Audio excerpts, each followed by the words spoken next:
అందరికీ ప్రియా డ్రామావర్స్ ఛానల్కి స్వాగతం. ఈ రోజు నేను 2026లో వచ్చిన సిరీస్ తస్కరీ ని ఎక్స్ప్లెయిన్ చేయబోతున్నాను. కానీ ముందు మీరు నా ఛానల్లో కొత్తవారు అయితే దయచేసి ఛానల్ను సబ్స్క్రైబ్ చేయండి. ఇప్పటికే సబ్స్క్రైబ్ చేసుకున్న వారికి చాలా ధన్యవాదాలు. సిరీస్ ప్రారంభంలో ముంబై ఇంటర్నేషనల్ ఎయిర్పోర్ట్ భారతదేశంలోని అత్యంత రద్దీగా ఉండే ఎయిర్పోర్ట్లలో ఒకటి. ఇది ఒక మాయావి ప్రపంచంలా ఉంటుంది. ఈ వెలుగు, చమక్ వెనక కోట్ల రూపాయల అక్రమ వ్యాపారం సాగుతుంటుంది. బంగారం, వజ్రాలు లేదా మత్తు పదార్థాలు స్మగ్లింగ్ చేయడానికి స్మగ్లర్లు నమ్మశక్యం కాని ఎన్నో మార్గాలను ఎంచుకుంటారు. కానీ వారి ముందుకు గోడలా నిలబడేది కొంతమంది నిర్భయమైన కస్టమ్స్ ఆఫీసర్లు. ఈ రోజు అలాంటి ఒక కథను చూస్తాం. ఈ కథకు లీడ్గా ఇమ్రాన్ హష్మీ ఉన్నాడు మరియు ఈ వెబ్ సిరీస్ పేరు తస్కరీ. కథ ప్రారంభంలో మనం చూస్తాం, ఒక అమ్మాయి పిచ్చివాళ్లలా ఇద్దరు బలమైన మనుషుల వెనక పరిగెత్తుతోంది. చూసినప్పుడు వాళ్ళు ఆ అమ్మాయి దగ్గర నుంచి ఏదో దోచుకున్నట్టు అనిపిస్తుంది. వాళ్లలో ఒకరి చేతిపై తుపాకీ గాయం ఉంది, ఇంకొకడు అతన్ని లాగుకుంటూ తీసుకెళ్తున్నాడు. ఆ అమ్మాయి ఓడిపోవాలనుకోదు. ఆమె గల్లీల్లో వాళ్లను వెంబడిస్తూనే ఉంటుంది. ఒక చోట రోడ్డుకి పక్కన ఉన్న ఒక వాన్ నుంచి పుచ్చకాయను తీసుకుని ఒక మనిషి తలపై గురిపెట్టి కొడుతుంది. అది పూర్తిగా సరిగ్గా తగులుతుంది. అతడి తలకు గాయం అవుతుంది. అతడు ధనామనపడి కింద పడిపోతాడు. ఆ అమ్మాయి వెంటనే వెళ్లి అతడి కాలు పట్టుకుని ఆపడానికి ప్రయత్నిస్తుంది. కాని కుస్తీ తర్వాత ఆ ఇద్దరు తమను తాము విడిపించుకుని అక్కడి నుంచి పారిపోవడంలో సఫలమవుతారు. కొద్దిసేపటికి వారు నది ఒడ్డుకు చేరుకుని ఒక పడవలో ఎక్కి క్షణాల్లో మాయమైపోతారు. నిరాశతో ఆ అమ్మాయి ఘాట్ దగ్గర ఉన్న ఒక బెంచ్పై కూర్చుని ఊపిరి పీలుస్తూ ఉంటుంది. అచ్చం అదే సమయంలో ఒక మనిషి వచ్చి ఆమెకు నీళ్ల బాటిల్ ఇస్తూ, ఇంత వేగంగా వెంబడించావు, అలసిపోయి ఉంటావు.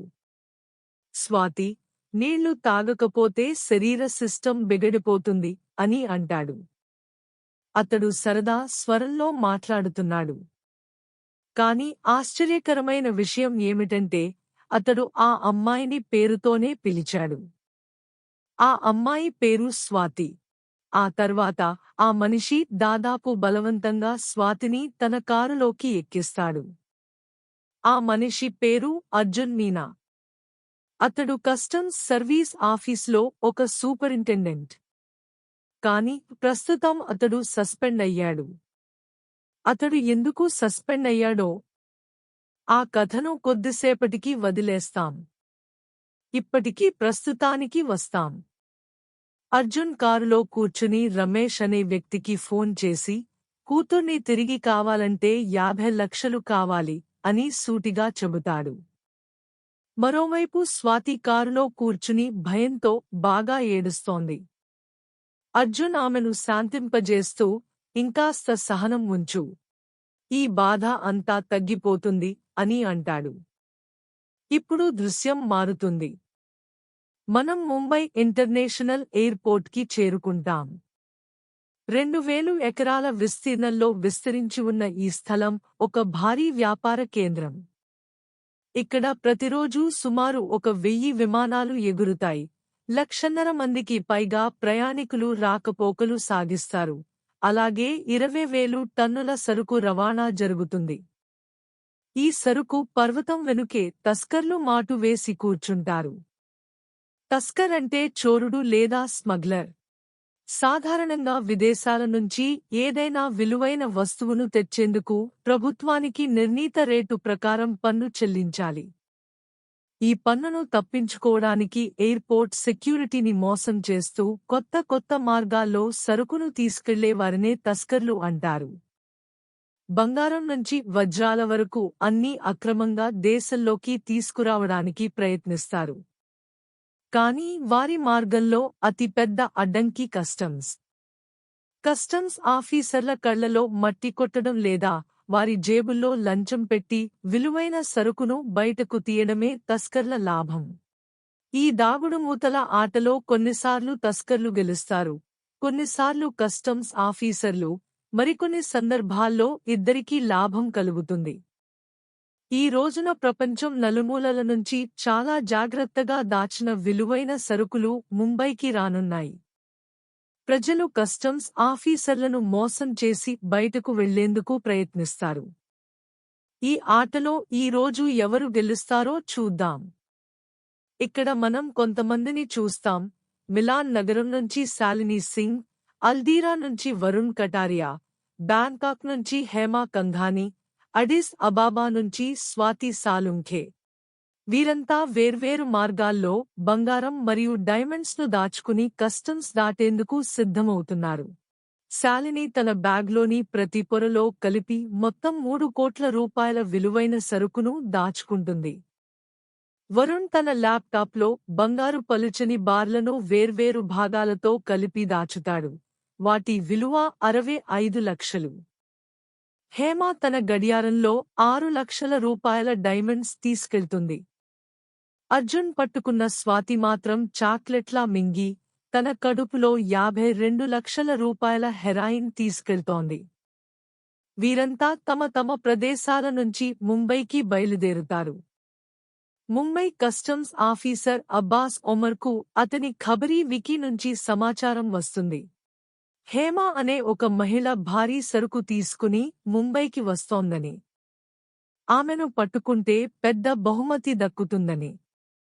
ఈ సమాచారం తీసుకుని ఆఫీసర్ ఒమర్ చాలా సంతోషించి ఆమెను పట్టుకునేందుకు సిద్ధమవుతాడు.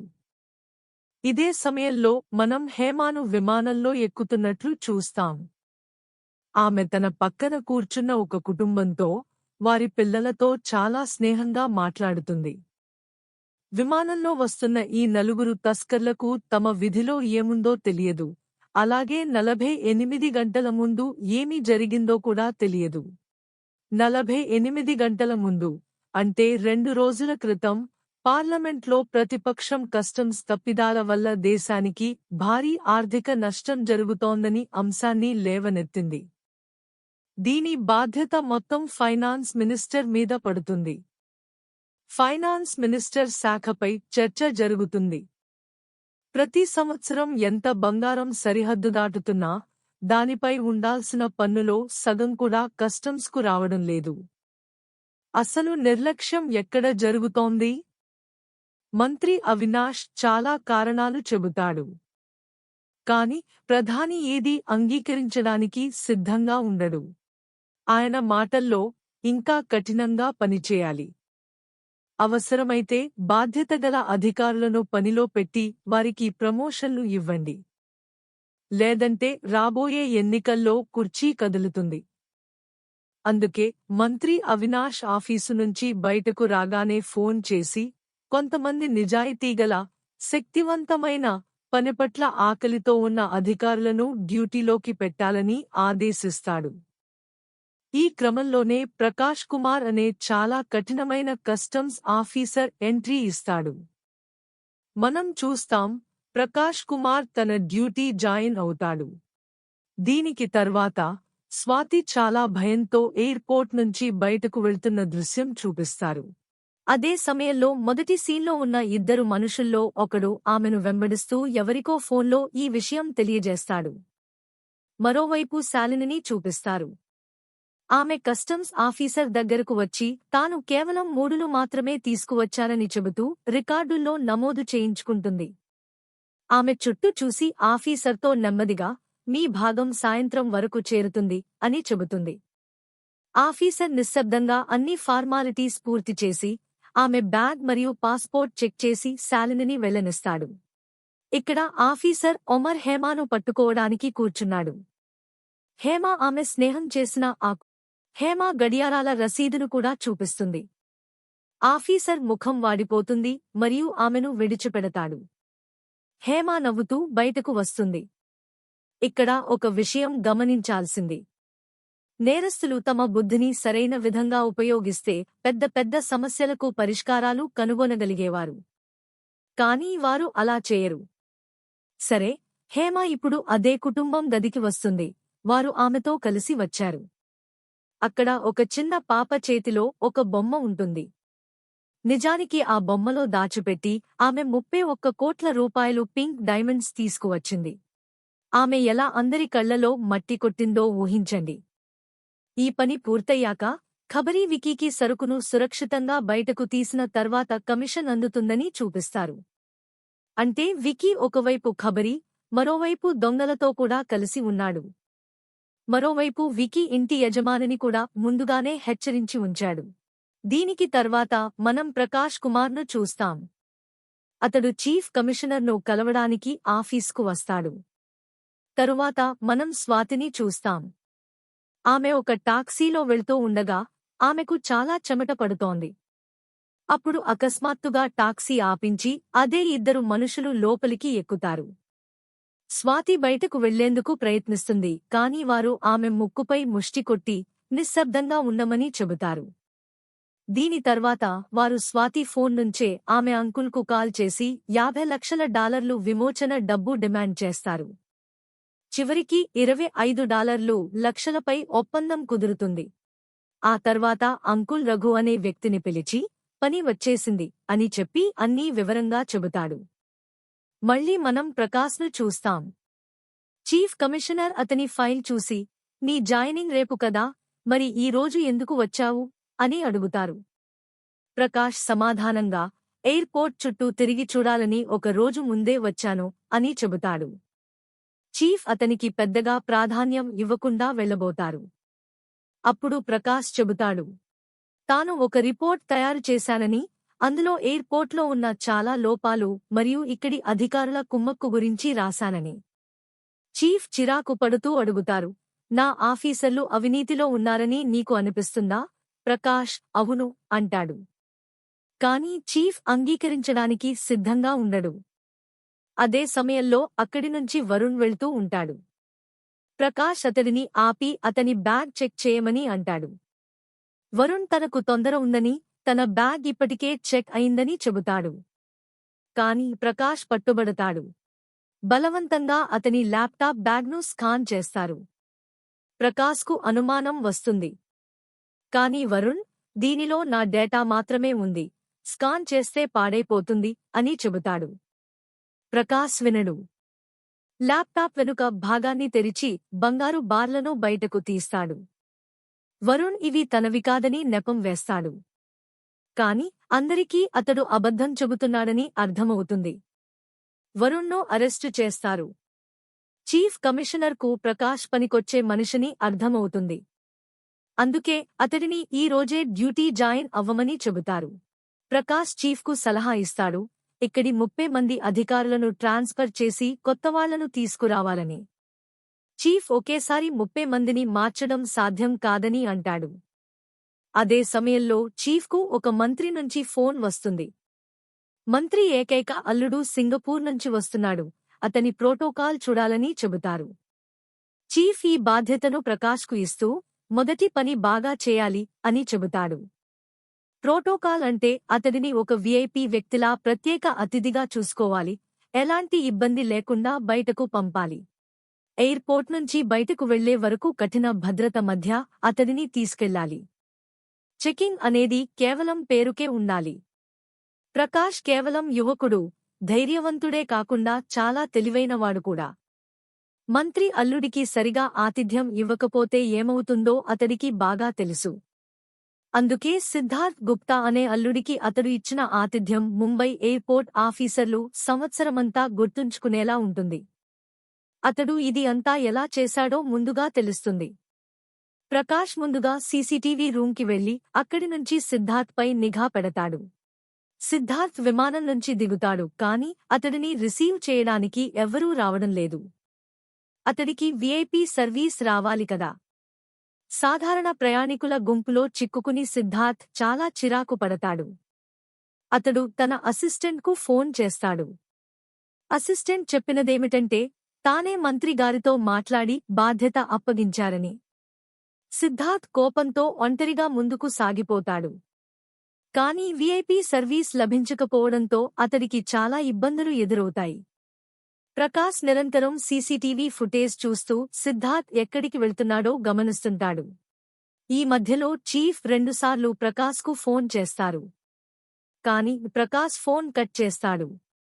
ఒక చోట ప్రకాష్ కెమెరాను జూమ్ చేసి సిద్ధార్థ్ గడియారాన్ని గమనిస్తాడు. అది చాలా విలువైన గడియారం. ఇప్పుడు ప్రకాష్ బయటకు వచ్చి కస్టమ్స్ ఆఫీసర్ ఒమర్ లైన్లోకి వెళ్తాడు. అక్కడ గార్డ్ థాపా ద్వారా ఆఫీసర్ ఒమర్ను ఒక విధంగా రెచ్చగొడతాడు. ఇప్పుడు సిద్ధార్థ్ అక్కడి నుంచి వెళ్లబోతుండగానే ఆఫీసర్ ఒమర్ అతడిని ఆపుతాడు. ఎందుకంటే అతడు కస్టమ్స్ చెకింగ్ లేకుండా వెళ్లిపోతున్నాడు. సిద్ధార్థ్ ముందుగా ఆఫీసర్ పేరు అడిగి, "నువ్వు నా చెకింగ్ చేస్తావా? ఎందుకు? నా గురించి ఎవ్వరూ నీకు చెప్పలేదా?" అని అంటాడు. ఇప్పుడు ఆఫీసర్ అతని చేతిలో ఉన్న గడియారంపై ప్రశ్న వేస్తాడు. ఇంత ఖరీదైన గడియారం ఎక్కడి నుంచి వచ్చింది? సిద్ధార్థ్ అంటాడు, ఇది ముంబైలోనే కొనుగోలు చేశానని. కాని ఆఫీసర్ ఒమర్ మాత్రం పెద్ద లంచం ఆశలో ఏ మాట వినడానికి సిద్ధంగా ఉండడు. సిద్ధార్థ్ అతడికి లక్షల రూపాయలు లంచం ఇవ్వడానికి ప్రయత్నిస్తాడు. కాని ఆఫీసర్ ఒప్పుకోడు మరియు అతడిని పక్క గదికి తీసుకెళ్తాడు. అక్కడ సిద్ధార్థ్కు ఒక చెంప దెబ్బ వేస్తాడు. కోట్ల విలువైన గడియారం, నాకు మాత్రం కేవలం లక్షల రూపాయలు లంచమా? నేను నీకు భిక్షగాడిలా కనిపిస్తున్నానా? అని అంటాడు. ఇప్పుడు సిద్ధార్థ్ తన మామ అయిన మంత్రిగారికి ఫోన్ చేసి జరిగినదంతా చెప్పేస్తాడు. తర్వాతి సీన్లో మనం ఆఫీసర్ అబ్బాస్ ఒమర్తో పాటు ఇంకెంతోమంది అధికారులను చీఫ్ ముందు చూస్తాం. వారందరికీ ట్రాన్స్ఫర్ ఆర్డర్ వచ్చేస్తుంది. కేవలం ఒక ఆఫీసర్ ఒమర్ చేసిన తప్పు వల్ల అందరికీ శిక్ష పడుతుంది. ఎందుకంటే అతడు తప్పు చేస్తున్నప్పుడు మిగతావారు ఎవరూ అతడిని ఆపలేదు. ఒక వీఐపీతో అలా ప్రవర్తించినందుకు ఆ అధికారులందరికీ ట్రాన్స్ఫర్ వస్తుంది. మంత్రి అల్లుడు అయిన ఆ వ్యక్తిని ఇకపై వచ్చే 10 సంవత్సరాలు కస్టమ్స్లో ఎవ్వరూ ఆపలేరు. అతడికి అలాంటి ప్రత్యేక మినహాయింపు లభిస్తుంది. ఈ ఆదేశం నేరుగా మంత్రి వైపునుంచి రావడంతో ఎవ్వరూ ఏమీ చేయలేరు. అందరి మనసు చెడిపోతుంది. అందరికీ తమ డ్యూటీ వదిలి వెళ్లమని ఆదేశాలు వస్తాయి. ఇదే సమయంలో చీఫ్ కమిషనర్ ప్రకాష్ను పిలిచి గట్టిగా మందలిస్తారు. ప్రకాష్ అంటాడు, ఈ విషయంలో మీకు నాకు ఎవరూ పట్టించుకోరు. నా డ్యూటీ రేపటి నుంచి ప్రారంభం కావాలి. అందుకే కాగితాల్లో నా పేరు ఉండదు.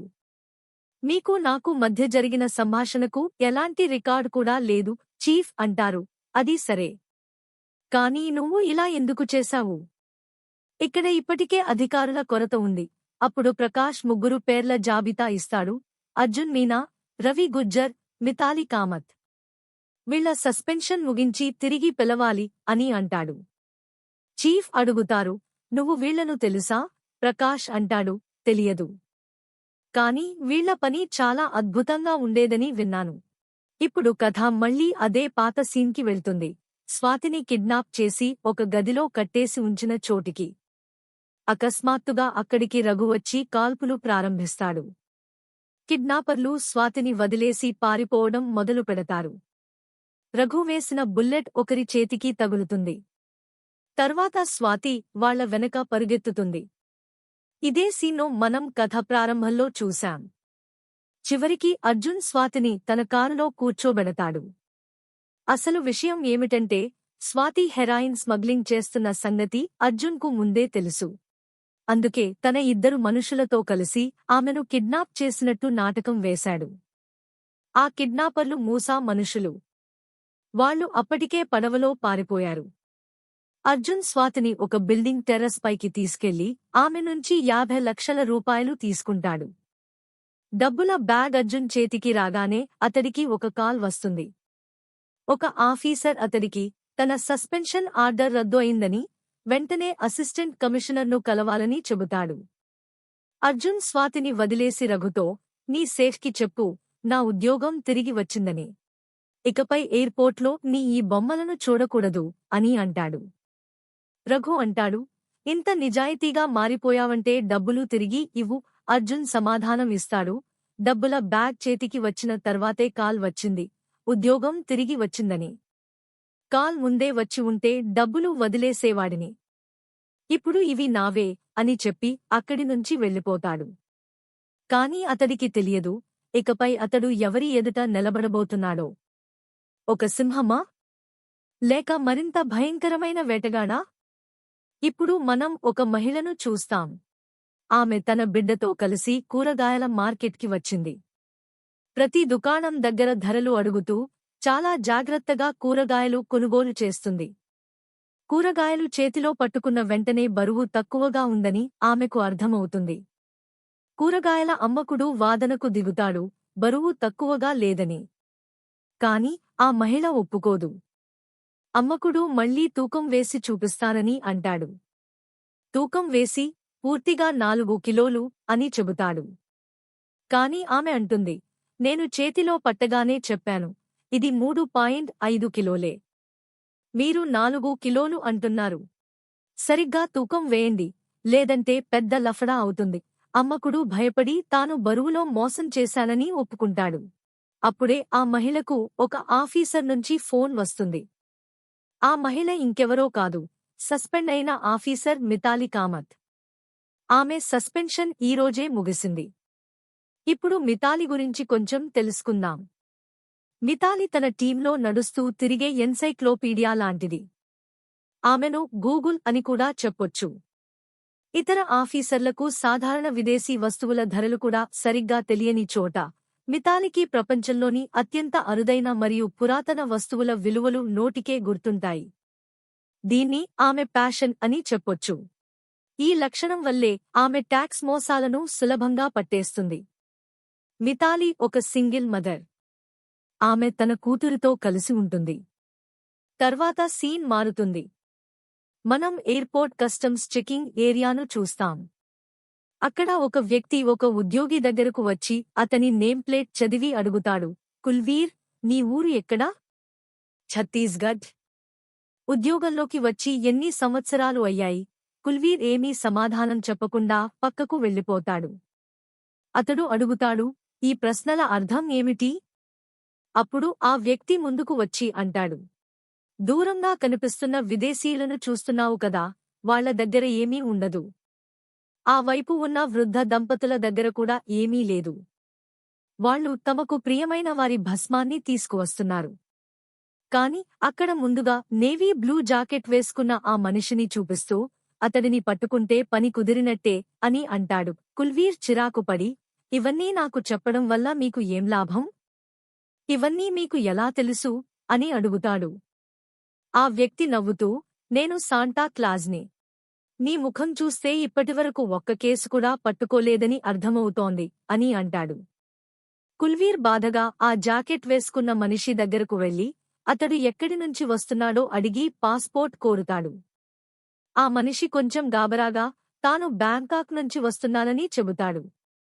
పాస్పోర్ట్ చెక్ చేసిన వెంటనే అకస్మాత్తుగా అతడి జాకెట్ జేబు నుంచి 2 అత్యంత అరుదైన జాతికి చెందిన చిన్న కోతులు బయటకు దూకుతాయి. కుల్వీర్ భయపడి, ఇదేమిటి? ఇవన్నీ ఇక్కడికి తీసుకురావడం అక్రమం అని అంటాడు. అక్కడ ఉన్నవారు వీడియోలు తీయడం మొదలు పెడతారు. ఈ కోతులను భారత్లోకి తీసుకురావడం నిషేధం. కాని ధనవంతుల పిల్లలు వీటిని పెంపుడు జంతువులుగా చాలా ఖరీదైన ధరలకు కొనుగోలు చేస్తారు. అందుకే ఆ వ్యక్తి స్మగ్లింగ్ మార్గాన్ని ఎంచుకున్నాడు. ఇప్పుడు 12 గంటల క్రితం బ్యాంకాక్లోని చాటు చెక్ మార్కెట్ నుంచి ఈ వ్యక్తి ఆ కోతులను కొనుగోలు చేశాడు. వాటిని ఇంజెక్షన్ ఇవ్వడం ద్వారా నిద్రపెట్టారు మరియు జాకెట్లో దాచారు. కానీ ఫ్లైట్ ఆలస్యమవ్వడం వల్ల కోతుల మత్తు ప్రభావం మిగిలిపోతుంది మరియు అవి కస్టమ్స్ ఆఫీసర్ ముందు బయటకు వచ్చి వెళ్లిపోయాయి. కాని ఈ విషయం సా క్లాస్కు ఎలా తెలిసైంది? ఇది పైవారు మాత్రమే తెలుసు. నిజానికి సా క్లాస్ అనేవాడు రవీంద్ర గుజ్జర్. గుజ్జర్ కుటుంబంలో అన్ని సభ్యులు ఇన్కమ్ టాక్స్ డిపార్ట్మెంట్లో పనిచేస్తారు. వారి వద్ద లంచం రూపంలో ఉన్న డబ్బుల కొరకు ఒక పెద్ద కొండ ఉంది. దానికి ఎలాంటి ముగింపు లేదు. డాలర్ ప్రదర్శన వస్తే గుజ్జర్ కుటుంబం మొదటి స్థానంలో ఉంటుంది. కాని గుజ్జర్ ఈ అన్ని విషయాలు ఇష్టపడడు. అందుకే అతను తన కుటుంబ వారసత్వ వృత్తిని వదిలి కస్టమ్స్ ఆఫీసర్ అయ్యాడు. అతను శపథం చేసుకున్నాడు, నేను ఎప్పుడూ లంచం తీసుకోను. కుటుంబం అతన్ని పిచ్చాడని భావిస్తుంది. అందుకే కుటుంబంలో ఎలాంటి గౌరవం లేదు. కాని అతను పిచ్చాడే కాదు, చాలా మంచి మరియు రొమాంటిక్ వ్యక్తి. కస్టమ్స్ ఆఫీసులో పనిచేసే అందమైన మరియు సుస్మిత్ అమ్మాయి మీనాక్షి అతనికి నచ్చుతుంది. ఇద్దరి మధ్య ప్రేమ మొదలవుతుంది మరియు 2 సంవత్సరాలు త్వరగా గడుస్తాయి. వారు తరచుగా కలిసి బ్రేక్ తీసుకుంటారు మరియు బయట కాఫీ తాగడానికి వెళ్లిపోతారు. ఎందుకంటే ఎయిర్పోర్ట్ కాఫీ చాలా ఖరీదైనది మరియు నిజాయితీ గుజ్జర్కు అది సులభం కాదు. 2 కుటుంబాలు ఒకరినొకరు ఇష్టపడతాయి మరియు వివాహం ప్రస్తావనకు వస్తుంది. మీనాక్షి కుటుంబం గుజ్జర్ను ఇష్టపడతారు ఎందుకంటే అతను పిరికిని తీసుకోదు మరియు వైభవం కాకుండా సరళమైన కోర్ట్ వివాహం చేస్తాడు. వారు ముందుగానే కోర్టులో వెళ్లి వకీల్ ద్వారా అన్ని ఫార్మాలిటీలను పూర్తి చేస్తారు. వివాహం రోజు గుజ్జర్ చక్కగా ధజ్ అవి మితాలి మరియు అర్జున్తో రిజిస్ట్రీ ఆఫీస్కు వెళ్తాడు. మొత్తం రోజు గడుస్తుంది, కానీ మీనాక్షి రాకపోవడం జరుగుతుంది. ఫోన్ చేసి కూడా ఆమె రిప్లై చేయదు. చివరికి సాయంత్రం ఒక మెసేజ్ వస్తుంది. సారీ, నేను రాలేను. నిజానికి మీనాక్షి భావించింది గుజ్జర్ నిజాయితీ చూపించడం కేవలం నటన. కాని గుజ్జర్ నిజంగా నిజాయితీగలవాడు మరియు ఎలాంటి లంచం తీసుకోడు. అందుకే అతని ఆదాయం తక్కువగా ఉంది. మీనాక్షి ఈ విషయం సౌకర్యంగా అంగీకరించలేక వివాహం రద్దు చేసింది. ఇలాగే అతని ప్రేమ కథ ముగిసింది. ప్రస్తుతంలో కథకి వస్తే, అర్జున్ తన డబ్బుతో కూడిన బ్యాగ్ తీసుకుని ఆఫీస్లోకి వస్తాడు మరియు బాత్రూంలో ఫ్రెష్ అవుతాడు. ఈ సమయంలో మితాలి మరియు గుజ్జర్ కూడా ఆఫీస్లోకి వస్తారు మరియు వారి కలయిక జరుగుతుంది. మితాలి మజాకుగా అడుగుతుంది, నీ సస్పెన్షన్ ముగిసిపోయిందా? గుజ్జర్ కూడా నవ్వుతూ సమాధానం ఇస్తాడు. తర్వాత వారు స్టాఫ్ రూమ్ వైపుకు వెళ్తారు. అర్జున్ అక్కడి నుంచి వెళ్లినప్పుడు మిగతా స్టాఫ్ అతన్ని చూసి ఆశ్చర్యపోతారు, ఎందుకంటే అతను సస్పెండ్లో ఉన్నాడు. అర్జున్ అదే ఆఫీసర్ని పిలుస్తాడు. అతను ఫోన్ చేసిన వ్యక్తి 50 లక్షల రూపాయలు బ్యాగ్ ఇస్తూ, దీనిని లాకర్లో జమ చేయాలి అని చెబుతుంది. ఆఫీసర్ అడుగుతాడు, కేవలం అతనిని మాత్రమే పిలిచారా? ఆఫీసర్ చెబుతుంది, మితాలి మరియు గుజ్జర్ కూడా వచ్చారు. అర్జున్ నవ్వుతూ, 3 విగ్రహాల్లేక పని ఎలా జరుగుతుంది అని అంటాడు. తర్వాత వారన్నీ ప్రకాష్ యొక్క కచేరీకి పిలువబడతారు. ప్రకాష్ ఫోన్ ప్యాక్ చేసి వారిని శుభాకాంక్షలతో పలకరిస్తాడు మరియు తన పరిచయాన్ని అందిస్తాడు. ప్రకాష్ చెబుతుంది, నేను ఇక్కడ స్మగ్లర్స్ను పట్టుకోవడానికి మరియు ఈ అక్రమ కార్యకలాపాన్ని ఆపడానికి పంపబడాను. ఇందులో మీ సహాయం అవసరం. నేను మీరు 3 మందిని గురించి చాలా విన్నాను, అందుకే తిరిగి పిలవడం జరిగింది. Welcome back.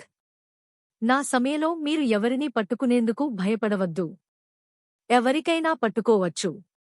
నేను ఈ ఎయిర్పోర్ట్ను భ్రష్టాచారము చేయాలనుకుంటున్నాను. దానికి జరిగేది ఏదైనా, దానికి బాధ్యత నేను తీసుకుంటాను. తర్వాత ప్రకాష్ పెద్ద స్మగ్లర్ బడా చౌధరి గురించి ఒక రిపోర్ట్ చూపించడం మొదలుపెడతాడు. బడా చౌధరి ఈ మొత్తం నల్ల సామ్రాజ్యానికి యజమాని.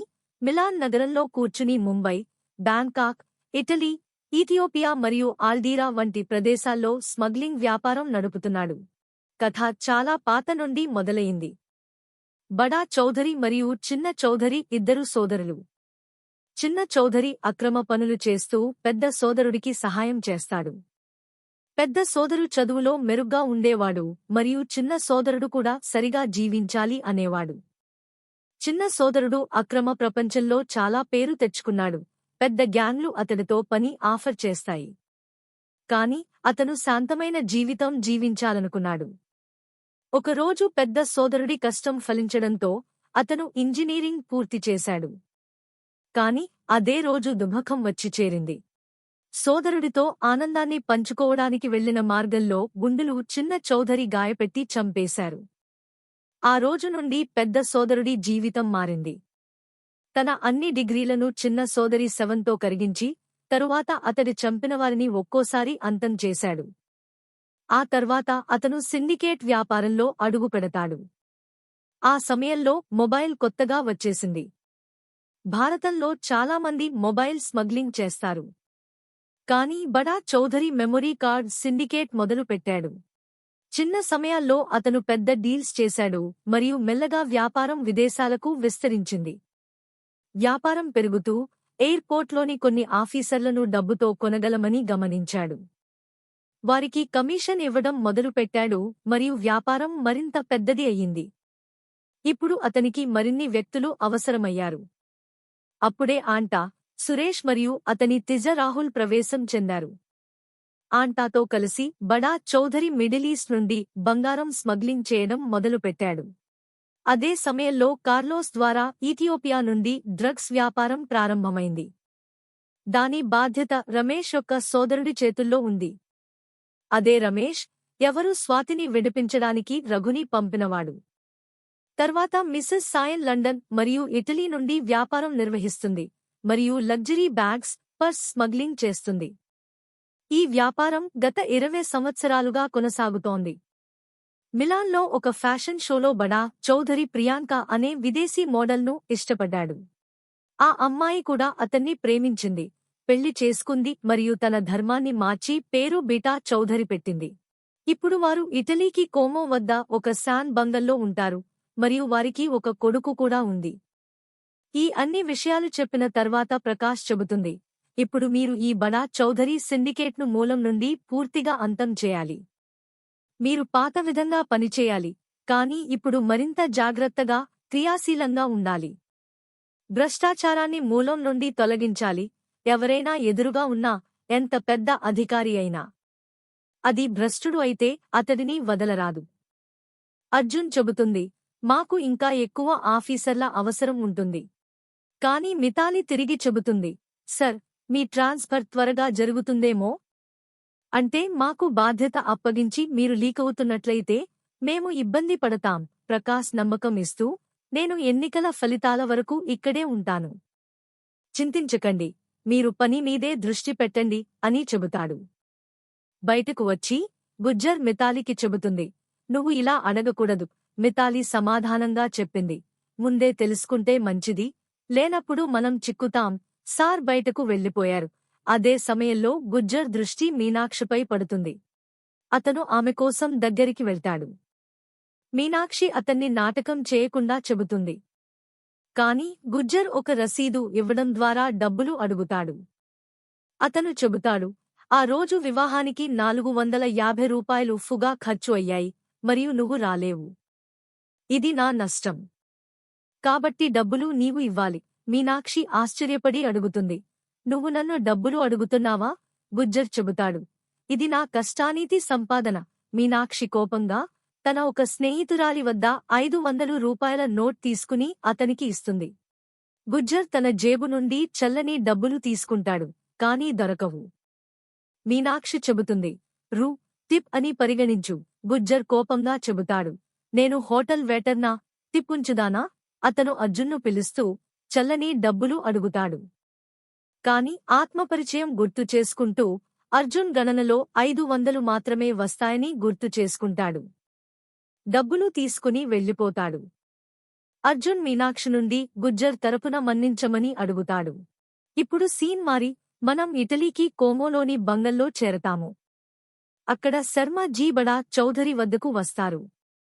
శర్మ జీ చెబుతారు, ఇంతమంది కస్టమ్స్ ఆఫీసర్లకు ఒకే కార్ల పెట్రోల్తో ట్రాన్స్ఫర్ అవ్వడం వారి వ్యాపారానికి పెద్ద షాక్. ఇది ఎలా జరిగింది? బడా చౌధరి సౌమ్యంగా చెబుతాడు, ఇది ఆఫీసర్ ఒమర్ తప్పు వల్ల జరిగింది. శర్మ జీ అడుగుతారు, ఇప్పుడు కొత్తగా ఎవరు వస్తున్నారు? బడా చౌధరి సౌమ్యంగా, సాయంత్రం వరకు తెలుసుకోవచ్చు. ఇంత టెన్షన్ ఎందుకు అని చెబుతుంది. తర్వాత అర్జున్, మితాలి మరియు గుజ్జర్ ఆఫీస్ వెళ్తూ ఈ వ్యక్తులను కలిపి కొత్త టీం ఏర్పరచాలని చర్చిస్తారు. వారు దేశంలోని వేర్వేరు ప్రదేశాల నుండి శ్రీలత, విన్సద్, సజ్జాద్ మరియు ని ముంబైకు పిలుస్తారు. అర్జున్ వారిని ప్రకాశ్కు పరిచయం చేసి పనిని అర్థం చేసేటట్లు చెబుతాడు. అన్నీ తమ తమ పనిలో నిమగ్నమవుతారు. అర్జున్ కస్టమ్స్ డాక్యుమెంట్స్ మరియు సీసీటీవీ ఫుటేజ్లను పరిశీలించడంలో బాధ్యత తీసుకుంటాడు. గుజ్జర్ ప్యాసింజర్స్ వచ్చే వెళ్లే పూర్తి లిస్ట్ చెక్ చేస్తాడు. మితాలి ఏస్ స్కానింగ్ బాధ్యతను తీసుకుంటుంది. మనం చూస్తాం, మితాలి మరియు కెపీ స్కానింగ్ చేస్తున్నారు. అప్పుడే కుల్వీర్ అక్కడికి వస్తాడు మరియు వారి పనిలో జాగ్రత్తగా గమనించడం మొదలు పెడతాడు. మితాలి అతడికి ఒక ప్రశ్న అడుగుతుంది, కాని అతడు సమాధానం ఇవ్వలేడు. దాంతో మితాలి మరియు కెపీ నవ్వుతారు. మితాలికి చెబుతుంది, ఇద్దరికీ శిక్షణ ఇవ్వాలి. అప్పుడు ఒక అమ్మాయి బ్యాగ్తో వస్తుంది. కుల్వీర్ దానిని చెక్ చేయమని అడిగారు. బ్యాగ్లో షాంపూ, గోల్డ్ చైన్, చాక్లెట్ మరియు కొన్ని స్టెయిన్లెస్ స్టీల్ బొమ్మలు ఉన్నాయి. కుల్వీర్ అన్నీ సరే అనుకుంటాడు మరియు ఆమెను వెళ్లనిచ్చేయాలనుకుంటాడు. కాని మితాలి ఆ అమ్మాయిని ఆపేస్తుంది. బ్యాగ్ లోతుగా పరిశీలిస్తుంది. మితాలి అడుగుతుంది, ఇంత పెద్ద బొమ్మ ఎందుకు తీసుకువెళ్తున్నావు? అమ్మాయి చెబుతుంది, నా భాంజీ కోసం గిఫ్ట్. మితాలి చెబుతుంది, ఇది లిమిటెడ్ ఎడిషన్ బ్రాండెడ్ బొమ్మ. బ్లాక్ మార్కెట్ లేకుండా కూడా దీని ధర లక్షల్లో ఉంటుంది. ఇప్పుడు చెప్పు, ట్యాక్స్ ఇస్తావా లేకకి తీసుకెళ్తానా? అమ్మాయి ట్యాక్స్ ఇవ్వడానికి సిద్ధంగా ఉంటుంది. కుల్వీర్ ఆశ్చర్యపడి అడుగుతాడు, మేడం, దీని ధర ఎంత తెలుసా? మితాలి డిమాండ్ చేస్తూ చెబుతుంది, ఇంటర్నెట్ కేవలం social media, TikTok, Instagram reels కోసం మాత్రమే కాదు. అక్కడ ఇంకా చాలా ఉంది. వెళ్ళి లైన్లో ఎన్ని బాత్రూంలు ఉన్నాయో లెక్కించి రా. కుల్వీర్ మూర్ఖుల్లా బాత్రూం లెక్కించడానికి వెళ్ళిపోతాడు. మరొక వైపు అర్జున్ సీసీటీవీ ఫుటేజ్లను చెక్ చేస్తున్నాడు. అప్పుడే గుజ్జర్ అతన్ని తన గదిలోకి పిలుస్తాడు. గుజ్జర్ ఒక అమ్మాయి గురించి సమాచారం చూపిస్తాడు. ఆమె గత 3 నెలల్లో 12 సార్లు, 1 సంవత్సరంలో అనేక సార్లు విదేశం పయనించింది. అర్జున్ చెబుతాడు, అమీర్ తండ్రి కుమార్తె ఉంటుంది. దీనిలో సమస్య ఏమిటి? గుజ్జర్ చెబుతాడు, అమ్మాయిని వదిలేయు. ఆమె ఫ్లైట్ మార్గాన్ని చూడండి. ఆమె అంతర్జాతీయ నుండి దేశీయానికి వెళ్తుంది. తరువాత మరో దేశీయ ఫ్లైట్, తర్వాత మళ్లీ అంతర్జాతీయ. ఇంతవరకు తరచుగా మారడం శంకాస్పదం. అర్జున్ చెబుతాడు, సరే, నేను ఈ కేసును పరిశీలిస్తాను. అర్జున్ ఇప్పుడు ఈ కేసులో లోతుగా వెళ్లాలనుకుంటున్నాడు. ఆ అమ్మాయి పేరు ప్రియా ఖూబ్చందాని. ఆమె ఫ్లైట్ల వేటెడ్ ప్యాటర్న్ చాలా చతురంగా ఉంది. దాంతో స్మగ్లింగ్ సులభం అవుతుంది. ఉదాహరణకి, ఏదైనా అంతర్జాతీయ ఫ్లైట్ దేశానికి వస్తే అదే ప్లేన్ తర్వాత దేశీయంగా మారి మరో ప్రదేశానికి వెళ్తుంది. స్మగ్లర్లు అంతర్జాతీయ ఫ్లైట్లో ఖరీదైన వస్తువులను ప్లేన్ బాత్రూంలో దాచేస్తారు. ఒకసారి ప్లేన్ దేశ సరిహద్దులోకి చేరితే వస్తువులు కూడా లోపలికి చేరతాయి. తరువాత అదే ప్లేన్ దేశీయ ఫ్లైట్గా మారినప్పుడు వారు బాత్రూం నుండి ఆ వస్తువులను తీసేస్తారు. దేశీయ ఫ్లైట్లో అంతర్జాతీయ స్థాయిలో కఠిన చెకింగ్ ఉండదు, ఎందుకంటే ఎవరికీ అనుమానం ఉండదు. ప్రియా అదే పద్ధతిలో స్మగ్లింగ్ చేస్తుంది. అర్జున్ ఇప్పుడు ప్రియాకు కలుస్తాడు. ఆమె బోర్డింగ్ పాస్ను చెక్ చేసి హెచ్చరిక చేస్తాడు, మన టీం ఒక ఆఫీసర్ ద్వారా నీ ట్రావెల్ ప్యాటర్న్పై అనుమానం వచ్చింది. జాగ్రత్తగా ఉండు. అమ్మాయి షాక్ అవుతుంది. కానీ ప్రశ్న ఏమిటంటే, అర్జున్ ఆమెకు సహాయం చేశాడా? ఎందుకు? అర్జున్ కూడా ఆమెలో మిళితమయ్యాడా? తర్వాత మనం చూస్తాం. ప్రియా ముంబై ఎయిర్పోర్ట్లో ల్యాండ్ అవుతుంది. అప్పుడు అర్జున్ అక్కడ చెకింగ్ కోసం నిలబడి ఉన్నాడు. అతను నిశ్శబ్దంగా చెప్పాడు, నీ ట్రావెల్ ప్యాటర్న్ నా ఒక ఆఫీసర్ దృష్టిలో వచ్చింది. ప్రియా చెబుతుంది, అది నా కాదు. అర్జున్ ఆమెను చెబుతాడు, నేను రాత్రి నిన్ను పికప్ చేస్తాను. దీని తర్వాత ప్రియా అక్కడి నుండి వెళ్ళిపోతుంది. కథ 9 నెలల క్రితం వెళ్తుంది మరియు ప్రియా అసలు నిజాన్ని చూపిస్తుంది. ప్రియా ఒక ఎయిర్ హోస్టెస్ అయ్యింది. ఆమెకు పైలట్ శుభం కపూర్తో సంబంధం ఉంది. ఒకరోజు అందరూ వెళ్లిపోయాక అర్జున్ అక్కడ చేరి ప్రియాకు తన పరిచయం ఇచ్చి, నాకు సమాచారం వచ్చింది, నీ వద్ద ఉంది అని చెబుతుంది. అర్జున్ ప్రియాను పట్టుకుని తీసుకువెళ్తాడు. ప్రియా తన దగ్గర దాచిన అన్ని సైనాను అర్జున్ ముందు ఉంచుతుంది. అర్జున్ తనను విచారణ చేస్తే ఆమె ఏడుస్తూ మొదలు పెట్టుతుంది. అర్జున్ అడుగుతాడు, నీవు ఇది ఎందుకు చేస్తున్నావు? ప్రియా చెబుతుంది, శుభం నా భవిష్యత్తు పెళ్లి కావాలి. మనం వివాహం చేసుకుని ముంబైలో ఒక ఇల్లు కొని నివసించాలనుకుంటున్నాం. కాని మన జీతం తక్కువ కాబట్టి ఇది సాధ్యం కాదు. అప్పుడు అర్జున్ ప్రియాకు శుభం భార్య మరియు పిల్లల ఫోటో చూపించి చెబుతాడు, ఇది రోహిణి కపూర్, నీ భవిష్యత్తు భర్తకు భార్య. ఆమె ఢిల్లీలో 2 పిల్లలతో, కుక్కతో నివసిస్తోంది. నీవు శుభం ద్వారా వివాహం హామీతోయితైన 4వ ఎయిర్ హోస్టెస్. ఈ విషయం విన్న ప్రియా కట్టడాలా ఏడుస్తుంది. ప్రియా అడుగుతుంది, ఇప్పుడు నేను ఏమి చేయాలి? అర్జున్ ఒక ఆఫర్ ఇస్తాడు, మీరు చేస్తున్నది కొనసాగించు, నేను శుభాన్ని చేయాలనుకుంటున్నాను. ప్రియా శుభానికి శిక్ష ఇస్తేందుకు అర్జున్ మాటను అంగీకరిస్తుంది. దీంతో అర్జున్ ప్లాన్ ప్రకారం ప్రియా శుభంతో బ్యాంకాక్ వెళ్తుంది. అక్కడ శుభం ఆమెకు చాక్లెట్ బాక్స్లో 5 సోనా బార్లు ఇస్తాడు. వాటిని ఇండియాకు తీసుకురావాలని చెబుతాడు. ప్రియా అతని ముందు నటిస్తుంది. కాని శుభం బయటకు వెళ్తుండగానే ఆమె 5 సోనా బార్లను శుభం తనే ఉన్న బ్యాగ్లో ఉంచుతుంది. ఇండియాకు దిగినప్పుడు చెకింగ్ సమయంలో అర్జున్ శుభాన్ని ఆపుతాడు. శుభం తాను నిర్దోషి అని చెప్పి బ్యాగ్ చెక్ చేయమని నిరాకరిస్తాడు. అయినప్పటికీ అర్జున్ అతని బ్యాగ్ చెక్ చేసి 5 సోనా బార్లు స్వాధీనం చేసుకుంటాడు. శుభం ప్రియా వైపుకు చూస్తే ఆమె చిరునవ్వుతో ఉంటుందని చూసి అర్థం చేసుకుంటాడు. ప్రియా అతనిని ఫ్రేమ్ చేసింది. అర్జున్ శుభాన్ని అరెస్టు చేస్తాడు. ఈ ఘటన తరువాత అర్జున్ మరియు ప్రియా మధ్య మంచి సంబంధాలు ఏర్పడతాయి. అర్జున్ ప్రియాకు చెబుతాడు, అల్దీరాలో సోనా చోరీకి పెద్ద రాకెట్ ఉంది. నీ సహాయం కావాలి. చేస్తావా? ప్రియా చెబుతుంది. మీరే తెలుసు. నేను చేస్తాను. అందుకే నేను అరెస్టు చేయలేదు. అర్జున్ హెచ్చరిస్తాడు. వారు చాలా ప్రమాదకరులు. నీవు అంగీకరించకపోయినా దుర్గమేమీ లేదు. కాని ప్రియా పని కోసం సిద్ధంగా ఉంటుంది. తర్వాత అర్జున్ ఆఫీస్లో ప్రియాకు అల్దీరా స్మగ్లర్స్ గురించి వివరించుతాడు. అబ్బా ఫోటో చూపించి అల్దీరా నుండి ఇండియా వచ్చే సేనాకు అబ్బా మాత్రమే కృషి చేస్తారని చెబుతాడు. కేరళ గ్రామంలో అబ్బా దేవతలుగా పూజించబడతాడు. ఎందుకంటే అతను చాలా మందికి ఉద్యోగాలు ఇచ్చాడు. కాని ఎవరికీ తెలియదు. అతను తన మాన్పవర్ కన్సల్టెన్సీ ద్వారా లభించే వలయాలను బలవంతంగా ఉపయోగించి వారికి కూరియర్గా ఉపయోగిస్తాడు. అర్జున్ ప్రియాకు సురేష్ మరియు రాహుల్ ఫోటోలు చూపిస్తాడు. రాహుల్ అలీమిరేట్స్ ఫ్లైట్ ద్వారా తరచుగా ముంబై వస్తాడు. ప్రియా చెబుతుంది, రాహుల్ అలీమిరేట్స్ ఫ్లైట్లో వస్తున్నాడు. కాని నేను థాయ్ ఎయిర్వేస్లో పనిచేస్తున్నాను. అర్జున్ చెబుతుంది, నీవు చింతించకు. అర్జున్ తన సెట్టింగ్ ద్వారా ప్రియాను అలీమిరేట్స్ ఫ్లైట్కి ట్రాన్స్ఫర్ చేస్తాడు. ఇప్పుడు రాహుల్ ఆ ఫ్లైట్లో ప్రయాణిస్తే ప్రియా దగ్గర వెళ్లి ఫ్లర్ట్ చేస్తుంది. అర్జున్ ప్లాన్ ప్రకారం ప్రియా రాహుల్ని తన జాలంలో చిక్కించుకుంటుంది.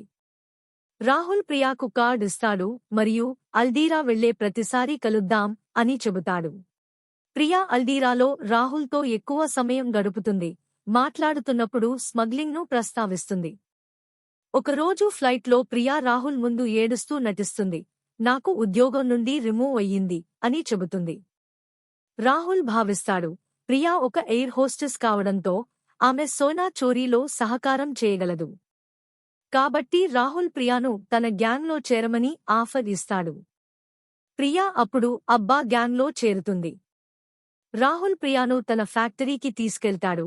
అబ్బా మరియు సురేష్తో పరిచయం చేస్తాడు. అబ్బా ప్రియాను తన టీంలో చేరుస్తాడు. కాని సురేష్ ఆమెపై సంశయం వ్యక్తం చేస్తాడు. రాహుల్ ప్రియాను ఫ్యాక్టరీ చూపించి ఆమె కొత్త నవీన్ ఐడియాలు అందిస్తుంది. ఎలా సరుకులను ఇండియాకు చేరవేయాలి అనే. ప్రియా అర్జున్కి సమాచారం అందిస్తుంది. కథ ప్రస్తుతంలో వస్తుంది. ప్రియా అల్దీరా నుండి ముంబైకు తిరిగి వచ్చి అర్జున్కి అబ్బా గ్యాంగ్ కోసం పనిచేసే కస్టమ్ ఆఫీసర్ల జాబితా ఇస్తుంది. ఆ జాబితాలో ఆఫీసర్ పటేల్ కూడా ఉంది. అర్జున్ అడుగుతాడు, పటేల్ ఎంతకాలం నుండి కలిశారు? ప్రియా చెబుతుంది, 3 నెలలు. ప్రియా వీడియోను చూపిస్తుంది. సోనాను ఎలా చోరీ చేస్తారో. అర్జున్ చెబుతుంది, నాకు ఐడియా ఉంది. కాని ఆ తరువాత నీవు అల్దీరాలో పని చేయలేవు. ప్రియా అడుగుతుంది, నేను అల్దీరా వదిలితే నేను ఏమి చేస్తాను? ఎక్కడ ఉంటాను? అర్జున్ చిరునవ్వుతో చెబుతాడు, నేను కూడా అదే ఆలోచిస్తున్నాను. నీవు ఎక్కడ ఉంటావు? ప్రియా తిరిగి అల్దీరా వెళ్తుంది. ప్రకాష్ అర్జున్ని తన కేబిన్కి పిలిచి 24 తేదీన ముంబైలో వరల్డ్ కస్టమ్స్ కాన్ఫరెన్స్ జరుగుతుంది. నీవు మరియు నీ టీం ప్రోటోకాల్ బాధ్యత తీసుకోవాలని చెబుతాడు. అర్జున్ అర్థం చేసుకుంటాడు ఎందుకు ఈ బాధ్యత ఇచ్చారు. అర్జున్ చెబుతుంది, స్మగ్లర్స్ తెలుసుకుంటే పాత కస్టమ్ ఆఫీసర్స్ కాన్ఫరెన్స్లో బిజీ, వారికోసం ఎయిర్పోర్ట్ తెరవబడి ఉందని అనుకుంటారు.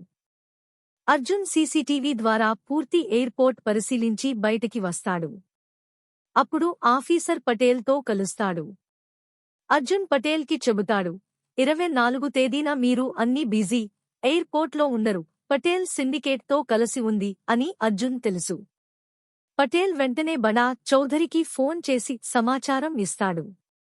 అల్డీరాలో ప్రియా రాహుల్ మరియు అబ్బాకి చెబుతుంది 24 తేదీన ఎయిర్పోర్ట్ ఖాళీ అని. సురేష్ ప్రియాపై షక్ అడుగుతాడు. నీకు ఎవరు చెప్పాడు? ప్రియా చెబుతుంది, నేను ఎయిర్ హోస్టెస్, ఎయిర్పోర్ట్లో ఇంకా చాలా కాంటాక్ట్స్ ఉన్నాయి. బడా చౌధరి అబ్బాకు ఫోన్ చేసి 24 తేదీ వివరాలు చెబుతాడు. మ్యాక్స్ కన్సైన్మెంట్ సిద్ధం చేసి 3 గడియారాలు కూడా పంపించు. అబ్బా, సురేష్, రాహుల్ ఆలోచనలో పడ్డారు. ఇంత సేనాను ఇండియాకు ఎలా పంపించాలి? ప్రియా ఐడియా ఇస్తుంది. 61 ప్యాసింజర్స్ బ్యాగ్లో సేనాను చిన్న మోతాదులో దాచడం, డస్ట్ చేసి ప్లేన్లో ఉంచడం. రాహుల్, అబ్బా, సురేష్ సేనాను సిద్ధం చేస్తారు. సిగరెట్ పొగ త్రాగుతున్న సురేష్ వద్ద అబ్బా వస్తాడు. విశ్వసనీయత ఇవ్వగా సురేష్ ప్రియా జాయిన్ అయినందుకు అసహనం వ్యక్తం చేస్తాడు. అర్జున్ గుజర్ మరియు మితాలితో షిఫ్ట్ మీద వస్తాడు. 24 తేదీ స్మగ్లర్ 500 కిలో సేనాను ఇస్తారు.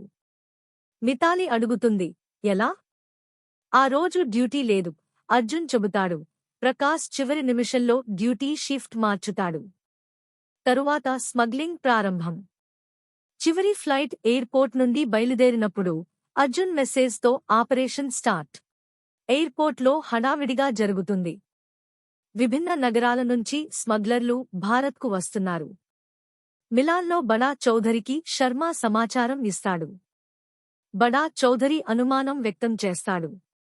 రాహుల్ ఇంకా ప్రియాను వెతుక్కుంటాడు. కానీ కన్సైన్మెంట్ ప్లేన్లో లోడ్ అయింది. ముంబైకి కొన్ని ల్యాండ్ అవుతున్నాయి. పటేల్, గద్దార్ ఆఫీసర్ అన్నీ పైగా గమనిస్తున్నాడు. ప్రియా గోవింద్తో ముంబైకి చేరి అర్జున్ దగ్గరికి వెళ్తుంది. గోవింద్ ఒక coin officer, custom overseas intelligence network, CBI తరహా ఏజెన్సీ. ప్రియా సురక్షితంగా ముంబైకి చేరుతుంది. రాహుల్ చివరికి ఫోన్ నెట్వర్క్ సంపాదించి అబ్బాకు తన పరిస్థితి చెబుతాడు. ముంబై కస్టమ్ అన్ని సరుకులను సీజ్ చేస్తుంది. ఒక్కరోజులో 1200 కోట్ల ముఠా సీజ్. బడా చౌధరి కోపంతో అబ్బాని పిలుస్తాడు. అబ్బా కొందరు ఆఫీసర్లను కొట్టమని చెబుతాడు. బడా చౌధరి ప్రభుత్వ ఆఫీసర్లను హాని చేయకూడదని ఆదేశిస్తాడు. అర్జున్కు సీనియర్, విశ్వసనీయ సాటి శ్రీకాంత్ సక్సేనాతో కలుసుకోవడం. ప్రకాశ్ ఆపరేషన్ లాంగ్ షాట్కి ప్రశంసలు. అకస్మాత్తుగా బాంకాక్ వెళ్లే ఆర్డర్. అర్జున్ బుర్కా ధరించి ప్రియాను ఎయిర్పోర్ట్ నుండి బయటకు తీస్తాడు. గద్దార్ కానిస్టేబుల్ ఈ సమాచారం బడా చౌధరికి ఇచ్చాడు. అబ్బా సిబ్బంది బుర్కా ఉన్న అమ్మాయిపై దాడి.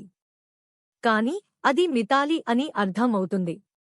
అసలు ప్రియా ఆఫీసర్ గుజర్తో సురక్షిత స్థలానికి చేరుతుంది. రాత్రి అందరూ తమ విజయాన్ని సెలబ్రేట్ చేస్తున్నారు. అర్జున్ గుజ్జర్కి జోకులుగా అడుగుతాడు, ఆ 3 విలువైన గంటలను పట్టుకున్నప్పుడు ఇన్ఫర్మర్ ఎవరు అని? గుజ్జర్ పేరు చెప్పడు. మరుసటి రోజు పట్టుబడ్డ స్మగ్లర్స్ అస్లం మరియు మునాఫ్ను శిక్షిస్తారు. కానీ వారు ఎలాంటి సమాచారం ఇచ్చరు. అర్జున్ ఆలోచించి చెప్పాడు, వీరి కొట్టుబట్టిన వీడియోలను వారి పల్లె గర్ల్ఫ్రెండ్కి పంపించండి. అలా వారు ఎక్కడా చూపించలేనివారిగా ఉండాలి. భయంతో ముకీం అనే స్మగ్లర్ అన్ని చెప్పేస్తాడు. అన్ని సరుకులు మడ్ ఐలాండ్లో ఉండే రమేష్ వద్దకు చేరతాయని చెప్పాడు. అర్జున్ ఈ సమాచారాన్ని బ్యాంకాక్లో ఉన్న ప్రకాష్కు అందజేస్తాడు.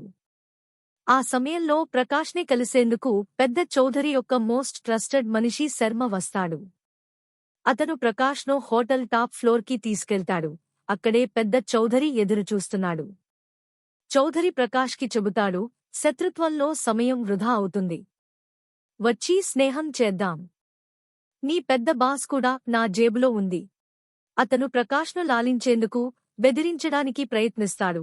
తన సిండికేట్ మార్గం నుండి దూరం అవ్వమని చెప్పాడు. ఎందుకంటే చౌధరి తన వ్యాపారాన్ని కాపాడేందుకు ఏ హద్దు వరకు వెళ్లవచ్చు. పెద్ద చౌధరి బెదిరించాడా?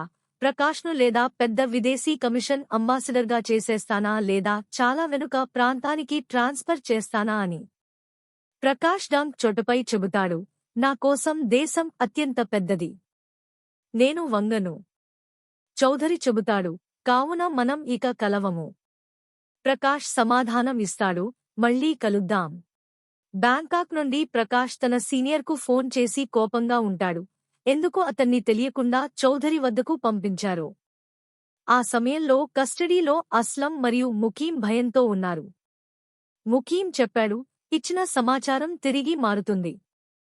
అప్పుడు అస్లం తన భార్యతో ఫోన్లో మాట్లాడతాడు. ఆ తర్వాత ముకీం తలని గోడకు తట్టి చనిపోతాడు. ఇక్కడ అర్జున్ టీం రమేష్ ఇంటికి చేరుతుంది. చెక్ చేసినప్పుడు ఏమీ దొరకలేదు. కానీ జూనియర్ ఆఫీసర్ దౌర్య మందిరం దగ్గర ఒక రహస్య బటన్ కనుగొంటాడు. దాన్ని నొక్కిన వెంటనే ఒక అండర్గ్రౌండ్ రూమ్ తెరుచుతుంది. అక్కడ రమేష్ దాగాడు. అచ్చం గోడలు విసిరే శబ్దం వస్తుంది. రమేష్ చనిపోతాడు. దౌర్య ఏడుస్తూ చెబుతాడు, తాను రక్షించుకోవడానికి గోడి కొట్టాడని. అర్జున్ ఈ మొత్తం చూస్తూ షాక్ అవుతాడు. ఒకవైపు ముకీం మరణం, మరొక వైపు రమేష్ ఎన్కౌంటర్. అన్నీ సరిగా ఉండడం లేదు. ప్రకాష్ వెంటనే బ్యాంకాక్ నుండి ముంబైకి వచ్చి తన టీంపై కోపంగా ఫీడ్ అవుతాడు. మీరు ఏమి చేస్తున్నారో అని అడుగుతాడు. ఒకే రోజు కస్టడీలో మరణం, ఒక ఎన్కౌంటర్. అర్జున్ అన్ని బాధ్యత తనపై తీసుకుంటాడు. కమిషనర్ ప్రకాష్ను సస్పెండ్ చేయమని ఆదేశిస్తాడు. కమిషనర్ చెబుతారు, నా రిటైర్మెంట్కు 3 నెలలే మిగిలాయి, నాకు శాంతిగా వెళ్ళండి. కాని ప్రకాష్ అడ్డగిస్తాడు. నా టీంలో ఒకరిని కూడా సస్పెండ్ చేయరు. మీరు ఇంటర్నల్ ఇన్వెస్టిగేషన్ పెట్టండి. 6 నెలల కోసం. చివరికి కమిషనర్ ఒప్పుకుని సస్పెన్షన్ లెటర్ను తీయబెడతాడు. ఇప్పుడు పెద్ద చౌధరి తన గుంపుతో వీడియో కాల్ ద్వారా మీటింగ్ చేస్తాడు. సురేష్ ముంబై ఎయిర్పోర్ట్లో ప్రవేశించే కొత్త మార్గం చెబుతాడు. తర్వాత పెద్ద చౌధరి నేరుగా అర్జున్కు ఫోన్ చేసి చెబుతాడు, రేపు నా 2 మనుషులు సునీల్ వర్మ మరియు అతుల్ రాథ్ ఫ్లైట్ E535 ద్వారా 25 కిలోల బంగారం తీసుకుని మీ ఎయిర్పోర్ట్లో దిగుతారు. నా సలహా, వారిని ఆపకండి, సురక్షితంగా బయటికి వెళ్ళనివ్వండి. అర్జున్ చెబుతాడు, ఎందుకు వారి మాట వినాలి? చౌధరి సమాధానం ఇస్తాడు, పెద్దవారి మాట వింటాం, ఇది మన సంస్కృతి. ఫోన్ కట్ చేస్తాడు. తరువాత చౌధరి తన గుంపు ద్వారా టీన్ని భయపెడతాడు. మితాలి తన కుమార్తెని స్కూల్ నుండి తీసుకుని వస్తుంది. ఆ సమయంలో బైక్ మీద 2 వచ్చి బిడ్డపై ఏసిడ్ లాంటి ద్రావణం వేస్తారు. బిడ్డ అరుస్తుంది. కాని ఆ వ్యక్తి చెబుతాడు, ఇది ఏసిడ్ కాదు, మిర్చి నీరు మాత్రమే, తదుపరిసారి ఏసిడ్ ఉంటుంది. సరి చేసుకో. అదే సమయంలో గుజ్జర్ జాగింగ్ చేస్తుండగా అతనికి భయపెట్టారు. ఆఫీస్లోని అన్ని ఆఫీసర్లు భయపడ్డారు. అర్జున్ ఆ రికార్డింగ్ ప్రకాష్కు చూపిస్తాడు. ఇందులో చౌధరి తన మనుషుల గురించి చెప్పాడు. గుజ్జర్ కోపంగా వస్తాడు. ప్రకాష్ అందరినీ శాంతపరిచాడు. ఈ రోజు పోరాడటానికి సిద్ధం కాదు, వారిని వెళ్ళనివ్వండి. తరువాత సునీల్ మరియు అతుల్ 50 కిలోల బంగారం తీసుకుని ఎయిర్పోర్ట్లో నుండి బయలుదేరుతారు. వారు కస్టమ్స్ ఆఫీసర్తో రమ్మద్రంగి. గుజ్జర్ అణచలేకపోయి వారిపై దాడి చేస్తాడు. మొదట గుండెలు కొడతారు. ఆ తర్వాత అర్జున్ మరియు ఇతర ఆఫీసర్లు కలిసిపోతారు. స్మగ్లర్స్ను కొట్టుతారు. మీడియా అక్కడ వస్తుంది. గుజ్జర్ వారిని కెమెరా ముందు కాపాడతాడు. ఇండియాలో స్మగ్లింగ్ చేసే వారికి ఇదే తీరుతుంది అని చెబుతాడు. మీనాక్షి అక్కడ ఉంది. గుజ్జర్ ధైర్యాన్ని చూసి అవుతుంది. వీడియో వైరల్ అవుతుంది. పెద్ద చౌధరి కోపంగా మారిపోతాడు. ఎందుకంటే అర్జున్ అతని మాట వినలేదు. అరబాబ్ శర్మకు ఫోన్ చేసి చెబుతాడు, 50 కిలోల బంగారం పట్టబడింది. పెద్ద చౌధరి అల్దీరాలో కలవాలని. రాత్రి ఆఫీస్ టాప్ ఫ్లోర్లో అర్జున్ మరియు గుజ్జర్ కూర్చున్నారు. అర్జున్ కోపంగా ఉంది. గుజ్జర్ ఎందుకు అవుతాడు? ఎందుకంటే వారు చౌధరి నేరుగా లక్ష్యంగా మారారు. గుజ్జర్ ఏడుస్తూ చెబుతాడు, నాన్న ఫోన్ చేశారు. వీడియో చూసి, నేను పెద్దవాడు, బుద్ధివాడిని కాదు, ఎందుకంటే నా నమ్మకాన్ని అమ్మలేదు. ప్రకాష్ అక్కడికి వచ్చి చెబుతాడు, మన సమాజం బలహీనంగా ఉంది, మీరు లాంటి నిస్వార్థులు చాలా తక్కువ. గర్వపడుతున్నాను. ఎప్పటికీ మార్చకండి. ఈ వీడియో ఢిల్లీకి చేరింది. అర్జున్ గుజ్జర్ను ఇంటికి తీసుకెళ్తాడు. సీడ్ల వద్ద మీనాక్షి కూర్చుంది. గుజ్జర్ ఆమె వద్దకు కూర్చుని, మీనాక్షి చెబుతుంది, నేను నా ఎంగేజ్మెంట్ రద్దు చేశా. గుజ్జర్ జోకులుగా అడుగుతాడు, ఎందుకు? ఆ యువకుడు నా వంటి నిజాయితీవాడా? మీనాక్షి చెబుతుంది, కాదు, అతను అవినీతిపరుడు. నిన్ను స్మగ్లర్స్ కొట్టి చూసినప్పుడు నిజాయితీ విలువ అర్థమయ్యింది. గుజ్జర్ చెబుతాడు, నేను నీకు లగ్జరీ లైఫ్ ఇవ్వలేను, మీరు కలసినది. మీనాక్షి క్షమాపణ కోరుతారు. నేను నిన్ను మన్నిస్తే అప్పుడే నీ ఇంటికి వస్తాను. గుజ్జర్ తన ఫ్లాట్కు వెళ్తాడు. అప్పుడు పెద్ద చౌధరి ఫోన్ చేస్తాడు. చెబుతాడు, నేను నిన్ను సలహా ఇచ్చాను. అర్జున్ చెబుతాడు, సలహా నచ్చలేదు. చౌధరి గెమ్ సిగ్నల్ చేస్తాడు. అర్జున్ భయంతో గుజ్జర్కు ఫోన్ చేస్తాడు, కాని అతను ఫోన్ పట్టడు. అర్జున్ చేరేవరకు చౌధరి మనుషులు గుజ్జర్ ఫ్లాట్లోకి దూకి అతన్ని కాల్చారు. అర్జున్ గుజ్జర్ శవాన్ని చూసి ఏడుస్తాడు. మరుసటి రోజు ప్రకాష్ మరియు ఆఫీసర్లు అక్కడ చేరతారు. పోలీస్ గుజ్జర్ కిచెన్లో 50 లక్షల రూపాయల బ్యాగ్ కనుగొంటారు. చౌధరి అతన్ని ఫ్రేమ్ చేయడానికి పెట్టాడు. అర్జున్ ఆఫీసర్ కుల్వీర్ను చూస్తాడు. ఫోన్లో ఎవరో రహస్యంగా మాట్లాడుతున్నారు. అర్జున్ కుల్వీర్ను కిందనుంచి పట్టి సీనియర్ ఆఫీసర్ కేబిన్లోకి తీసుకుని నిజం బయటపెడతాడు. కుల్వీర్ ఏడుస్తూ మొత్తం నిజం చెబుతాడు. శర్మాగారు రమేష్ను హత్య చేయడానికి 1 కోటి ఇచ్చారు అని. ఆ రోజు రమేష్ ఇంట్లో కుల్వీర్ అతన్ని సీక్రెట్ రూంలోకి తీసుకుని గోళీ కొట్టాడు. దాన్ని యాక్సిడెంట్గా చూపించారు. పోలీస్ కుల్వీర్ను జైలు పంపిస్తుంది. అప్పుడు పెద్ద చౌధరి ఫోన్ చేసి బెదిరించాడు. ప్రియా సింగిల్ సేఫ్ హౌస్లో ఉంది. నా మనుషులు అక్కడ చేరుతున్నారు. అర్జున్ పగలబడి గాడ్లాగే కార్ నడిపించి సేఫ్ హౌస్ చేరతాడు. ప్రియాను కాపాడి గట్టిగా ఆలింగనం చేస్తాడు. చౌధరి మళ్లీ ఫోన్ చేసి చెబుతాడు, ప్రియాను కాపాడానని. ఇంతలో ప్రియా సేఫ్ హౌస్ మార్చుకోవాల్సి ఉంది. కాని ఆమె అక్కడినుండి వెళ్లిపోతుంది. తరువాత ప్రకాష్ తన ఫైల్లో గుజ్జర్కి పట్టిన 3 గడియారాలను చూపిస్తూ అర్జున్ను కేబిన్లో పిలుస్తాడు. పరిస్థితులు అదుపులో లేవు. టీమ్ను ఫీల్డ్ నుండి వెనుక ఆఫీస్కు పంపుతున్నాను. చౌధరిను అడ్డుకోవాలి. ప్రకాష్ అడుగుతాడు, గుజ్జర్ ఇన్ఫర్మర్ ఎవరో అర్జున్ తెలుసా? అర్జున్ చెబుతాడు, తెలియదు. అర్జున్ ఆఫీస్ టాప్ ఫ్లోర్లో ఒంటరిగా కూర్చుని గుజ్జర్ను గుర్తు చేసుకుంటాడు. మీనాక్షి ఒక పేరు చెబుతుంది, శ్రీకాంత్ సక్సేనా. గుజ్జర్ తనకు ఏదైనా జరిగితే శ్రీకాంత్ సక్సేనా పేరు చెప్పాలని చెప్పాడు. అర్జున్ వెంటనే పోలీస్కి ఫోన్ చేసి శ్రీకాంత్ సక్సేనా అడ్రస్ కోసం చెప్పాడు. ఇంకా పెద్ద చౌధరి మరియు శర్మ తిరిగి అల్దీరాకు వెళ్లారు. అక్కడ డాన్ ఒమర్ డబ్బుల కోసం ప్రెజర్ పెడతాడు. చౌధరి ఫోన్ అందుకుంటాడు. ఎవరో హెచ్చరిస్తారు, ప్రియాకి కేవలం బంగారం, డ్రగ్స్ మాత్రమే తెలుసు, గడియారాల గురించి తెలియదు. అంటే మీ గ్యాంగ్లో ఇంకో ఇన్ఫర్మర్ ఉంది.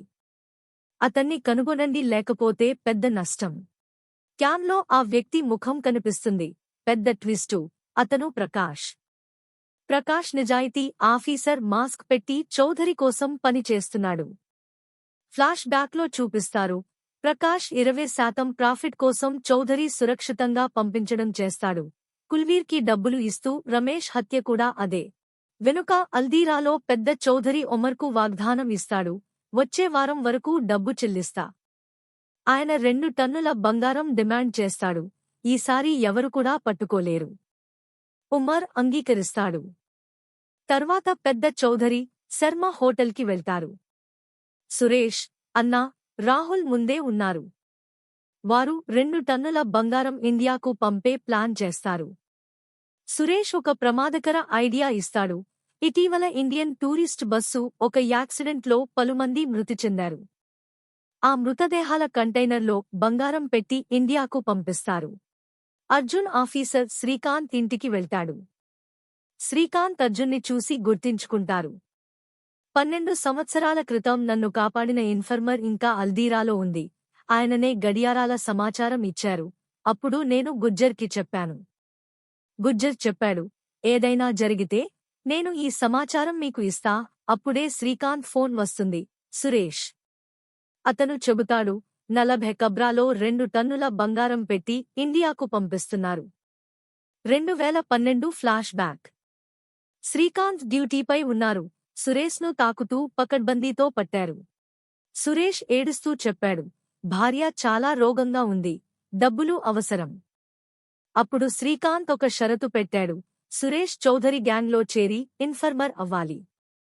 ప్రస్తుతంలో సురేష్ ఫోన్లో చెబుతాడు, చౌధరి అల్దీరాలో ఉన్నాడు, బంగారం ఇండియాకు చేరేవరకు ఒంటరిగా ఉంటుంది. శ్రీకాంత్ అర్జున్కి ఈ సమాచారం అందజేస్తాడు. అల్దీరాలో సురేష్ టాబూట్లను పర్యవేక్షిస్తున్నాడు. ఫోన్ వస్తుంది. సురేష్ వెళ్లగా రాహుల్ దెమ్మతిరిగే దెబ్బ ఇస్తాడు. తర్వాత పెద్ద చౌధరి మొత్తం బంగారం కార్గో ద్వారా ఇండియాకు పంపిస్తాడు. అర్జున్ తన టీంతో ఫోర్స్తో ఎయిర్పోర్ట్కు చేరాడు. కార్గోలో టాబూట్స్ వచ్చినప్పుడు అర్జున్ వెంటనే చెక్ చేయించి అందులో బంగారం లేదని ఆశ్చర్యపోతాడు. ఫ్లాష్ బ్యాక్ చూపిస్తుంది. సురేష్ గ్యాంగ్లోని ట్రయల్గా మాత్రమే ఉందని చౌధరి అనుకుంటున్నాడు. అందుకే సురేష్ టాబూట్లలో బంగారం పంపే ఐడియా ఇచ్చి చౌధరి అతన్ని చంపే నటన చేయించాడు. కానీ సురేష్ శ్రీకాంత్ ఫోన్ చేసి రాహుల్ పట్టాడు. నిజమైన ప్లాన్ బంగారం టాబూట్లో కాదు, డిప్లొమాటిక్ కార్గోలో ఫర్నిచర్లో దాచబడి వేరే ఫ్లైట్ ద్వారా పంపబడింది. శ్రీకాంత్ వెంటనే అర్జున్కి ఫోన్ చేసి, నా ఇన్ఫర్మర్ పట్టుబడ్డాడు, అతని ప్రాణం ప్రమాదంలో ఉంది, ఎల్లప్పుడూ అల్దీరా నుండి తీసుకో అని చెబుతాడు. సురేష్ అర్జున్ మిత్రుడైన గుజ్జర్ కోసం పనిచేశాడు. పెద్ద చౌధరి కూడా అల్దీరాలో ఉన్నాడు. ఎయిర్పోర్ట్లో మొత్తం బంగారం ఫర్నిచర్లో ఇండియాకు చేరింది. అర్జున్కు తెలియదు. ఫర్నిచర్ తనిఖీ కోసం ప్రకాష్ అక్కడ చేరి సురక్షితంగా బయటకు తీస్తాడు. అల్దీరాలో రాహుల్ ప్రియాను కిడ్నాప్ చేసి చౌధరి వద్దకు తీసుకెళ్తాడు. ప్రియా ధైర్యంగా చెబుతుంది, అర్జున్, మీరు చేతి సరిపెట్టరాదు. మీకు చెత్త వార్త, సురేష్ ఇన్ఫర్మేషన్ ఇస్తున్నాడు, మీరు పేరు తెలుసుకోలేదు, సురేష్ ఇంకా ఇన్ఫర్మర్స్ ఉత్పత్తి అవుతారు. ప్రియా సురేష్ను మౌనంగా సంకేతం ఇస్తుంది. ఎయిర్పోర్ట్లో అర్జున్ కష్టంలో ఉంది. గుజ్జర్ చెప్పిన విషయాన్ని గుర్తు చేసుకుంటాడు. ప్లాన్ ఫెయిల్ అయితే ఏమి చేయాలి? అర్జున్ ఫర్నిచర్ ఉన్న వెరోస్లోకి పరుగెత్తి ఒక ఫర్నిచర్ ఫ్లోర్కు పడేస్తాడు. లోపల బంగారం బయటికి వస్తుంది. ప్రకాష్ ముఖం దిగుతుంది. అల్దీరాలో చౌధరి సురేష్నో లిఫ్ట్ చేయముందు ఆర్మీ హోటల్ను చుట్టుకుంటుంది. ఆర్మీ చౌధరి మరియు గుంపును రవాణా కోసం లాక్కో. చౌధరి ప్రియాకి చూస్తాడు. గేమ్ ఆడలేదని అర్థమవుతుంది. ప్రియా ధైర్యంగా చిరునవ్వు చూపుతుంది. Flash back. అర్జున్ సురేష్ని కాపాడటానికి ప్రియాను చౌధరి దగ్గర పంపాడు. ఎయిర్పోర్ట్లో ప్రియా ట్రాకర్తోని రింగ్ అందుకుని ఆర్మీకి చౌధరి స్థానం చూపిస్తుంది. ఆర్మీ ఫోర్స్ చౌధరి గ్యాంగ్ను ఆపేస్తుంది. గోవింద్ ప్రియాను కాపాడతాడు. సురేష్ గెలవడం చూసి చౌధరిపై నవ్వుతాడు. ఆఖరికి ఆర్మీ పెద్ద చౌధరి మరియు గ్యాంగ్ను అరెస్టు చేస్తుంది. ముంబైలో మిగతా కస్టమ్స్ ఆఫీసర్లు కూడా అక్కడ చేరతారు. అందరికీ తెలుసు, ప్రకాష్ కూడా చౌధరి కోసం పనిచేశాడు. మితాలి కోపంగా అతనిని స్లాప్ చేస్తుంది. ప్రకాష్ అరెస్ట్ అవుతాడు. అర్జున్ అన్ని బంగారం కస్టమ్స్ ఆఫీస్కు తీసుకెళ్లాడు. అర్జున్ ధైర్యం, మేధా వల్ల మిషన్ పూర్తి చేస్తాడు. చౌధరి స్మగ్లింగ్ను కరువు చేస్తాడు. ఆఫీస్ ఉద్యోగులు తరం ఎగిరి అర్జున్కు ప్రణామం చేస్తారు. ఇక్కడే కథ ముగుస్తుంది. వీడియో ఎలా అనిపించిందో కామెంట్ చేయండి. వీడియో నచ్చితే లైక్ చేయండి. ఛానల్ను కూడా సబ్స్క్రైబ్ చేయండి.